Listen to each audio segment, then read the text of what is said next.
The Met Gala is defined as an annual fundraising event hosted by the Costume Institute of New York City's Metropolitan Museum of Art. The event dates back to 1948, originally a more intimate gathering in honor of the opening for the annual exhibit, as well as garnering support for the newly founded Costume Institute. Over time, the Met Gala has grown in the hands of prominent figures of the fashion industry who pioneered, designers behind the attire, and numerous style icons, hence being fondly referred to as fashion's biggest night out. The event is one of the most striking and notable in the industry to the general public next to some of the most iconic, such as Fashion Week. The Met Gala has contributed to fashion being viewed, appreciated, and supported as the rightful applied art form it is, in the eyes of many, unlike ever before, as fashion captures history, identity, culture, and concepts tangibly. The relationship between the past and the present is one of coexistence rather than succession, outlined by the French philosopher Henri Bergson, in which time exists as a continuous flow, autonomy, through its union of the past and the present, a vision of time that's freed from the confines of chronology. This video will break down the three respective eras of the event, to present day, as well as the Met Gala 2021, and America, a lexicon of fashion. The event, initially a soiree of support, was founded by Eleanor Lambert, who saw the newly launched Costume Institute branch was in need of funding. Hence, she decided on a simple and exclusive event that would harmoniously fit into the charitable calendar.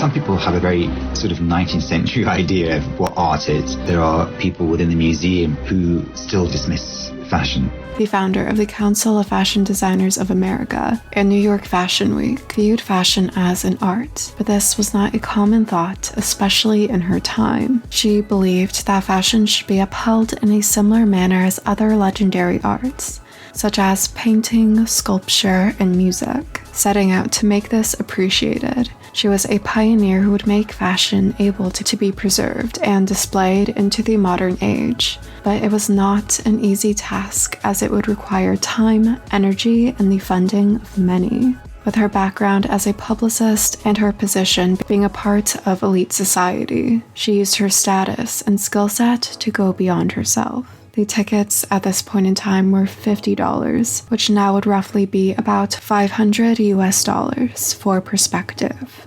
The iterations of the event laid the foundation for what was to come, and the attendees made history while aiding in the Costume Institute's life for years to come. The well-known tradition of dressing to a theme came to be under the eye of Vogue's former editor-in-chief, Diana Vreeland, who took on the new creative venture in 1972. At this point in time, the Met Gala was more commonly referred to as the Met Ball, transforming into the one that we're more familiar with today. Vreeland was striving for a new creative pursuit, to channel her artistic spirit and love for avant-garde indulgence.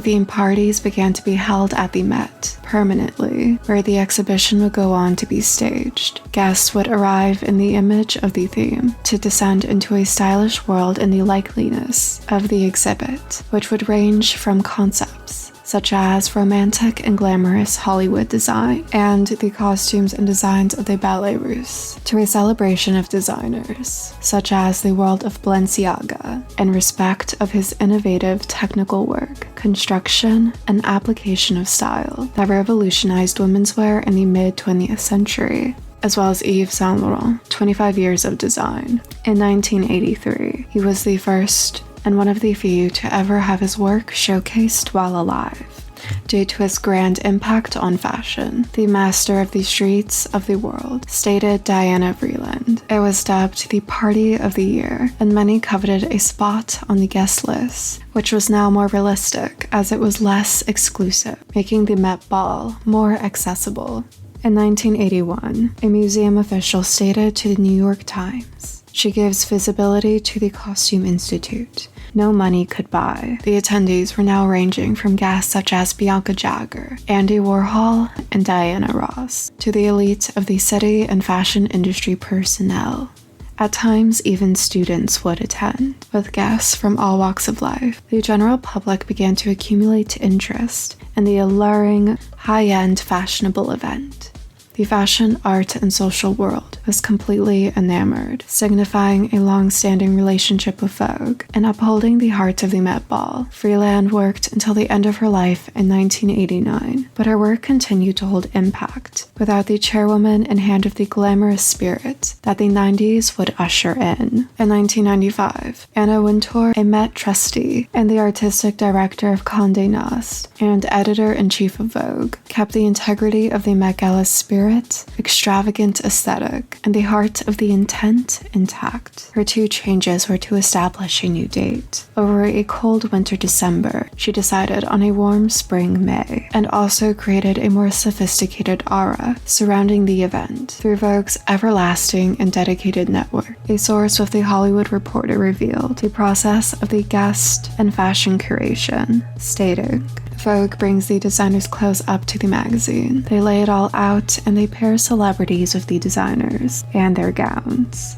The level of control is amazing. If Michael Kors is coming, Anna is deciding which celebrity will wear Michael Kors and which Michael Kors outfit the celebrity will wear. The event now was not just a dinner or glamorous party, but the Met Gala became a purely sartorial world that comes alive for a night through her creative vision, which not only allowed for visual elevation and a high fashion lens, but also allowed for the event to advance in longevity by not only popularity, but the ability to support the Costume Institute, the true meaning behind the founding, in a pretty as a picture manner that holds the essence of all of the designer's work to be displayed in a Met exhibition.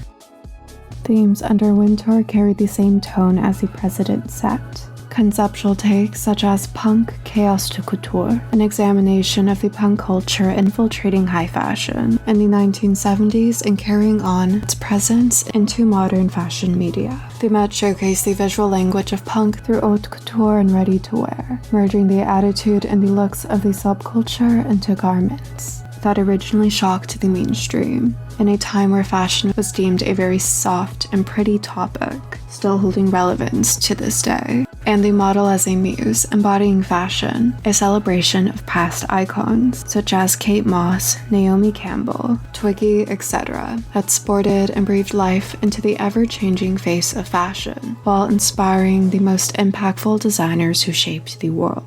The Met Gala continues to partake in the act of honoring designers as well, such as Alexander McQueen's Savage Beauty, whose groundbreaking and influential work in the vision of depicting beauty within the grotesque, on the themes of culture, politics, and identity, are organized by aesthetic and topic by which the Met Gala attendees would dress. And Rei Kawakubo / Comme des Garçons, art of the in-between, mirroring the technical motifs that challenge societal depiction of the conventional attractive by breaking this boundary, putting viewers in that in-between space. A more complex theme to dress to, but one that allowed for much depth and expression. In the present day of 2021, the exhibition is noted to establish a modern vocabulary of American fashion based on its expressive qualities through a two-part exhibition, with a focus on American fashion. Part 1 being In America, a Lexicon of Fashion, and Part 2, In America, an Anthology of Fashion, a celebration of American fashion from the 1940s, the decade of the Met Gala's founding, to today that captures the stylish landscape of America over time through the visually captured emotional qualities of American spirit, such as strength, belonging, nostalgia, and affinity. The attendees' ensembles ranged from the hearts of classic American designers, such as Laquan Smith in a Tom Ford suit, and Joan Smalls in a Ralph Lauren gown, to conceptual takes and more interpretive lens of style to execute this theme, such as Kim Kardashian in a Balenciaga ensemble, embodying her impact on American culture through the beauty of silhouette, and Billie Eilish's tribute to Marilyn Monroe and Grace Kelly, but with inspiration from holiday Barbies to capture that experience of American youth. Kaya Gerber paid tribute to Bianca Jagger's look of 1981, who originally sported Dior. Gerber's take on the look was a dress designed by Oscar de la Renta that held in high regard Bianca's aura in a modern age through the custom black file strapless gown. The vines of the ivy on the top of the bodice directly mirror the embroidery of the original, and a cutout motif that gives a subtle moment of delicacy, but not so overtly, with the juxtaposition of the billowing, shapely skirt. The ensemble was finished off with an omega timepiece and jewelry carrying a vintage tone. It's a much more down-to-earth and understated look that asserts style with a quiet, sophisticated confidence. Kendall Jenner's attire was also an homage, but not to an actor, rather a character. Audrey Hepburn's most iconic role as Eliza Doolittle in My Fair Lady, a 1964 American musical comedy drama. The base of the Givenchy gown is sheer and built outward for visual depth that create leading lines around the look. By the fishtail train to draw the eye down and up, as well as a choker to create a new focal point, showcasing the face. These same techniques were often applied to Audrey Hepburn, the house's most notable muse in the fashion industry and beyond. As we can see, the Met Gala throughout the years has undergone a great evolution, without losing touch of the past, but bringing the heart and love of fashion into the future for all to enjoy as the founder set out to do. The prominent figures of the fashion industry and idols of style transformed the event into the one we know today with each Met Gala, as well as the impact it held on fashion, being viewed as an art with great value, in a manner that preserves this history, rather than letting it be hidden away for generations ahead to experience. The Met Gala has supported the Costume Institute's mission, seeking to develop a deeper understanding of fashion amongst the public and to explore its artistic and historical significance. Our aim is to study and exhibit fashion as an art form, to highlight the craftsmanship, the technical expertise, as well as the ideas and concepts behind it. I hope you enjoyed this video. If you did, please subscribe, like, turn on notifications, and comment. Thank you so much for watching.